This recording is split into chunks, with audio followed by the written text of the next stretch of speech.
যে দোয়ায় সব সমস্যার সমাধান পাবেন 100%, এই দোয়াটা যদি পড়তে পারেন সব সমস্যার সমাধান আল্লাহ তাআলা করে দিবে। আপনার জীবনে যত বিপদ আপদ আছে, যত ঝামেলা আছে, এই দোয়াটার মধ্যে সমাধান পেয়ে যাবেন। ছোট্ট দোয়াটা, তবে রাসূল সাল্লাল্লাহু আলাইহি সাল্লামের হাদিসের বর্ণনা এসেছে যে ব্যক্তি এই দোয়াটা পড়বে, স্পষ্ট হাদিস, বুখারীর বর্ণনা এসেছে, মুসলিম শরীফের বর্ণনা এসেছে, আবু দাউদের বর্ণনা এসেছে, তিরমিজির বর্ণনায় হাদিস এসেছে, এই দোয়াটা হচ্ছে কানজুম মিন কুনুজিল জান্নাহ, জান্নাতের একটা গুপ্ত ধন।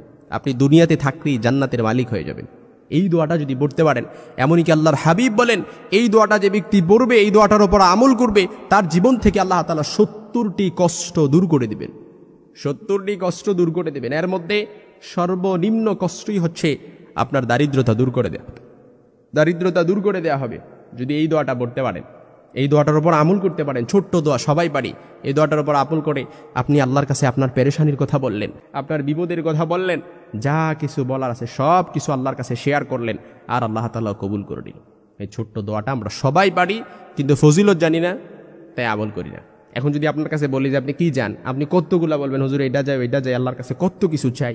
অথচ এই দোয়াটা আপনি যদি পড়তে পারেন, আপনি না চাইতেই আপনার মনের আকাঙ্ক্ষাগুলো আল্লাহ তাআলা কবুল করে নেবে। আপনি চান না এইভাবে আল্লাহ তাআলার কাছে, কিন্তু আল্লাহ তাআলা কবুল করে নেবে। আল্লাহ বুঝে, আল্লাহ জানে আপনি কি জান। এই জন্য এই দোয়াটা যদি পড়তে পারেন, সব সমস্যার সমাধান 100%। বিপদ, উদ্বেগ, উৎকণ্ঠা, দুশ্চিন্তা, পেরেশানি, জামলা, মামলা, মোকদ্দমা যা আছে সব কিছু আল্লাহ তাআলার কাছে বললেন, আর আল্লাহ কবুল করে নেবেন। এই দোয়াটা পড়বে, ছোট্ট দোয়া, সবাই পারি। বুখারীর বর্ণনায় হাদিস এসেছে, মুসলিমের বর্ণনায় হাদিস এসেছে, তিরমিজির বর্ণনায় হাদিস এসেছে, আবু দাউদের বর্ণনায় হাদিস এসেছে। আল্লাহ রাসূল সাল্লাল্লাহু আলাইহি ওয়াসাল্লাম থেকে বর্ণিত, আবু যর গিফারী রাদিয়াল্লাহু তাআলা আনহু বর্ণনা করেন, রাসূল আমাকে একবার বললেন, আমি কি তোমাকে জান্নাতের গুপ্ত ধনগুলোর একটি সন্ধান দিব না? আমি বললাম, অবশ্যই ইয়া রাসূলুল্লাহ। তিনি বললেন, লা হাওলা ওয়ালা কুওয়াতা ইল্লা বিল্লাহ। এটা হচ্ছে জান্নাতের একটা গুপ্ত ধন।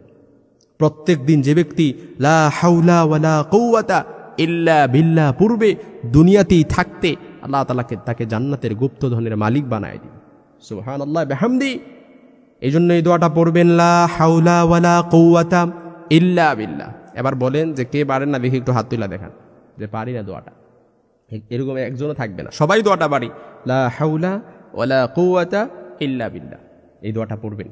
এমনকি যে ব্যক্তি ঘর থেকে বের হওয়ার সময় এই দোয়াটার সাথে একটু অ্যাডজাস্ট করে নেবে, বিসমিল্লাহি তাওয়াক্কালতু আলাল্লাহি ওয়ালা হাওলা ওয়ালা কুওয়াতা ইল্লা বিল্লাহ, বিসমিল্লাহি তাওয়াক্কালতু আলাল্লাহি ওয়ালা হাওলা ওয়ালা কুওয়াতা ইল্লা বিল্লাহ। যে ব্যক্তি এটা একটু অ্যাডজাস্ট করে নেবে, পূর্বে আল্লাহ তাআলা থেকে ঘর থেকে বের হওয়ার সময় 4টা পুরস্কার আল্লাহ তাআলা তাকে দান করবে, মহা পুরস্কার। প্রথমত পুরস্কার, আল্লাহ তাআলা তাকে সঠিক পথ দিবেন, সঠিক পথ দেখাবেন আল্লাহ তাআলা।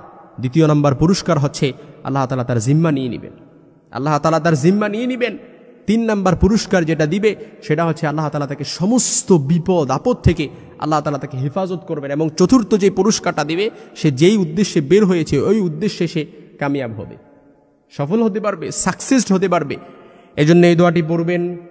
আবু যুবায়ের রাদিয়াল্লাহু তাআলা আনহু থেকে বর্ণিত, আব্দুল্লাহ ইবনে যুবায়ের রাদিয়াল্লাহু নামাজ শেষে তাহলিল লা ইলাহা ইল্লাল্লাহ পাঠ করতেন, পাশাপাশি লা হাওলা ওয়ালা কুওয়াতা ইল্লা বিল্লাহ পড়তেন। আব্দুল্লাহ ইবনে আমর রাদিয়াল্লাহু তাআলা আনহু বর্ণনা করেন, রাসূল বলেছেন, পৃথিবীর বুকে যে ব্যক্তি বলে লা ইলাহা ইল্লাল্লাহু আল্লাহু আকবার ওয়ালা হাওলা ওয়ালা কুওয়াতা ইল্লা বিল্লাহ, তার অপরাধগুলো ফেনারাশির মতো। আল্লাহ তাআলা যদি ফেনারাশির মতো হয়, বেশি পরিমাণও হয়, তবু আল্লাহ তাআলা তা মাফ করে দেবেন, তার অপরাধগুলো ক্ষমা করে দেওয়া হবে। যদিও তা মিথলা জাবাদিল বাহার, সাগরের ফেনা পরিমাণ হয়, তবু আল্লাহ তাআলা তার গুনাহগুলো মাফ করে দিবে। লা হাওলা ওয়ালা কুওয়াতা ইল্লা বিল্লাহ। আল্লাহ ছাড়া কোনো উপাস্য নেই, আল্লাহ সুমহান, আল্লাহর সাহায্য ছাড়া পাপ মুক্তির কোনো পথ নেই, আল্লাহর সাহায্য ছাড়া ইবাদতের কোনো শক্তিও নেই। এইভাবে আল্লাহ তাআলার কাছে বলবেন। প্রত্যেক দিন সকালবেলা ঘুম থেকে উঠেও যদি এই দোয়াটা পড়তে পারেন, ইনশাআল্লাহ এই দোয়াটা পড়ে আপনি আল্লাহর কাছে যা বলবেন তাই আল্লাহ তাআলা উস্তুজিব, কবুল করে নেবে। লা হাওলা ওয়ালা কুওয়াতা ইল্লা বিল্লাহ। বিপদ যত বড়ই হোক, এই দোয়াটা যদি পড়তে পারেন, আল্লাহ তাআলা আপনাকে বিপদ থেকেও হেফাজত করবে।